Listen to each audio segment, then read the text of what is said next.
sound check with burger. Kami ngayon sa, anong venue ngayon? Clark Key. Sa Larky. So mag-sound check kami, line check kami ngayon. Tapos, wala, excited lang kami doon kasi parang normal na lang sa atin ng mga creative na Pilipino.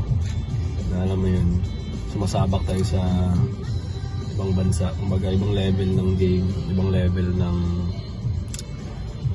excitement din.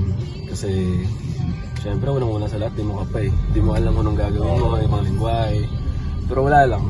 Ang sa akin dito is ano lang yung experience, tsaka syempre testingin natin kung pasado yung music natin dito. Pero for sure, wala lang. Ang masabi ko lang, excited ako kasi sa Singapore, yung Singapore parang hindi sila masyadong hip-hop eh. Oo. So, ayan. Ito na kami. Ayan.